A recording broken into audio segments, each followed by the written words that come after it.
Liste déroulante en cascade, utilisable par exemple dans une plage de données.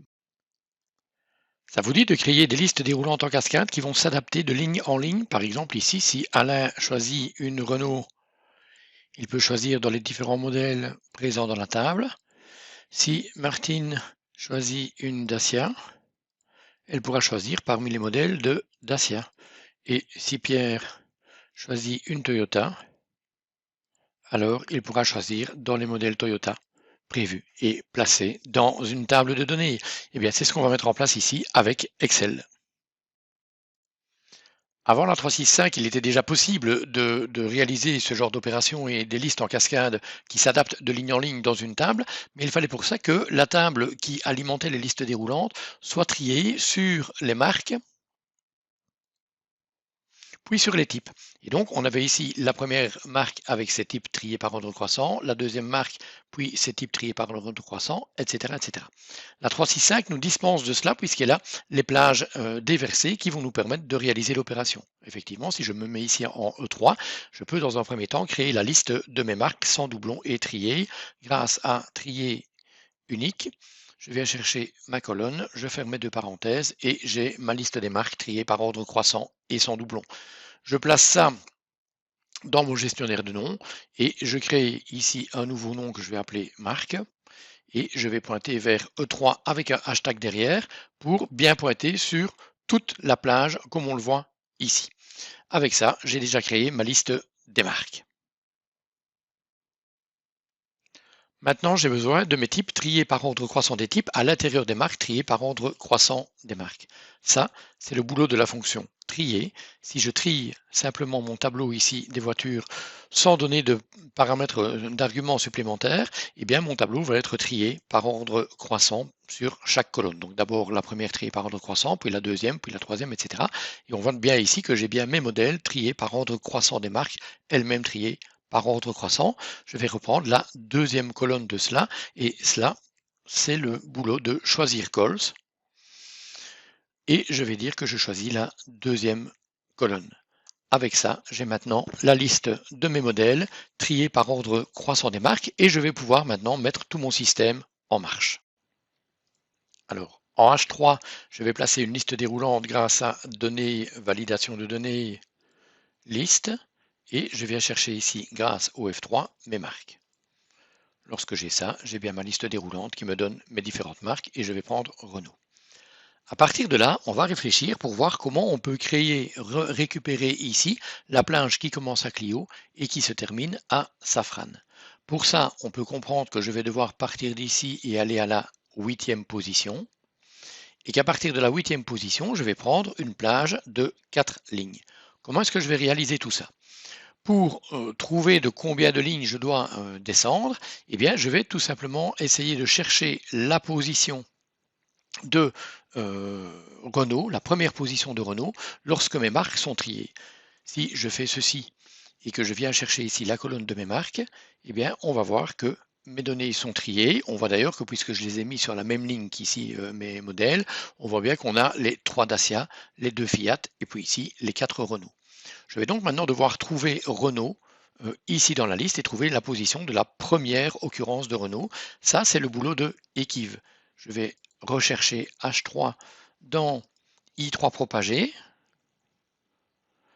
Je cherche la correspondance exacte et Excel me dit qu'il est à la 8e position, effectivement, 1, 2, 3, 4, 5, 6, 7, 8.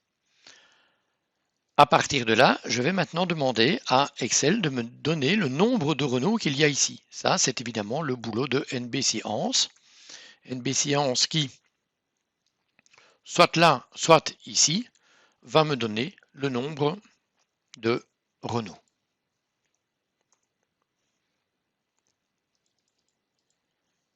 Et puis ici, je vais devoir récupérer la plage qui commence à la 8e position ici et qui reprend 4 lignes. Ça, c'est le boulot de décaler. Décaler va venir s'ancrer sur une cellule. Dans ce cas-ci, F3 avec les dollars. À partir de F3, je vais devoir décaler de 1, 2, 3, 4, 5, 6, 7 pour arriver sur Clio. Et là, j'ai les 8 moins 1. Je vais devoir décaler de 0 colonne puisque je descends dans la même colonne. Et je vais devoir ramener, grâce à décaler, une plage dont la hauteur fait 4 lignes. Je pourrais oublier la largeur, vous voyez que hauteur et largeur sont entre crochets, donc ils sont optionnels. Je pourrais oublier de mettre la largeur, puisque dans ce cas-là, il reprendra la largeur de F3 qui est 1. Je vais le mettre pour la beauté du geste. Et lorsque je valide, eh bien, je récupère bien la plage qui va de Clio à Safran. Et si maintenant je teste ici et que je prends par exemple les Toyota, Toyota commence à la 13e position. Je dois donc décaler de 12 par rapport à Duster et puis reprendre 2 cellules. On voit bien que ma liste déroulante ici, grâce à cette formule, grâce à ces formules plutôt, suit bien le choix que j'ai fait en A3. Nous allons maintenant recoller tous les morceaux en une seule formule pour se passer de toutes ces colonnes intermédiaires. Donc Corolla utilise ceci, donc je prends le NB Science qui est ici et je le copie, je sors de là et je viens le remplacer ici. Ça, c'est la première étape. Et donc maintenant, je n'ai plus besoin de cette cellule K3. Je vais faire la même chose avec le 13 qui est ici. Je choisis la formule sans l'égal, je la copie, je sors avec un escape. Je reviens ici et je remplace J3 par l'équive, etc. Et je me passe maintenant de J3. Je vais faire la même chose avec Dacia, avec la fonction trier ici. Je la prends, je la copie, je fais un escape. Je viens ici et je viens chercher ici le I3 hashtag et je le remplace par ceci. Effectivement, on voit que maintenant, je n'ai plus besoin que de ma liste ici déployée et que du choix que j'ai réalisé en H3. Je vais donc pouvoir supprimer ces colonnes de construction, je n'en ai plus besoin, mais elles m'ont permis de vous détailler comment on monte toute cette formule qui va effectivement faire jouer le choix en fonction de ce que la liste en fonction de mon choix ici en H3. Eh bien, ceci, je vais le placer dans, dans mon dictionnaire de noms pour pouvoir l'utiliser dans une plage déroulante. On va juste comprendre qu'ici, on voit bien que la liste qui se crée ici dépend du choix qui est fait juste à gauche de la cellule de début de liste. Donc, tout le décalé ici va aller chercher le modèle qui se trouve dans la cellule de gauche, juste à gauche de la liste déroulante, et c'est ça qui va nous permettre de travailler dans une table de données. Donc, je prends maintenant tout ceci, je le copie et je viens le mettre dans mon gestionnaire de noms. Je vais par exemple ici créer une nouvelle plage que je vais appeler type, et je vais lui coller ici toute la formule. Je valide et je ferme. Je peux alors maintenant supprimer ceci et je vais placer une liste déroulante ici grâce à données, validation de données. On recommence, c'est tout le temps la même chose. Liste F3 type. Et j'ai bien ma liste déroulante qui fonctionne ici. J'ai le choix des Renault ou j'ai le choix des Porsche ou j'ai le choix des Toyota. Tout ça fonctionne super bien. Nous allons maintenant mettre ces listes déroulantes en place dans notre table. Je viens dans Marque, Données, Validation de données. Je vais assez vite parce que je l'ai déjà fait 3 fois dans la vidéo.